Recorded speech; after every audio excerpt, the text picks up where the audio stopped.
Morning all of you, myself Sanatan from Chandli. I am a wellness coach. आज से एक सुंदर वीडियो और सब वीडियो बनवारे जो बनाए लंबा वीडियो मुझे बनाए ना, कारण लंबा वीडियो बनवाई लोक देखिए नहीं, चिड़ापण आसीज। तेणु सर्ट वीडियो बनवा किसी महत्व कथा कहवा, लोक मैंने ग्रहण करेंगे शुणे।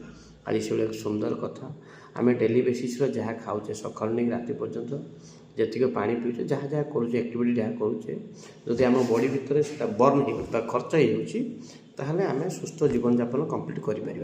जदि से सब जिन कंप्लीट बर्न हो पाने तो धीरे धीरे आम असुस्थ आड़क जा। तेणुक मो पाखे पाखापाखि 9 वर्ष हो मो पाखे जो न्यूट्रिशन अच्छी खाऊँ रेगुलर बेसिस ताकू खाइला परे भात रुटी माछ मांस पनीपरिया जहाँ अच्छी दुनिया सब खाईपारे और सी ऑटोमेटिकली आपको बर्न कर साहाय्य करवा और किसी आपको आड करवा केमी बेटर लाइफस्टाइल सहित जुड़े। मो सहित जोगाजोग करें, मुझे आपको हेल्प करें। Okay, thank you.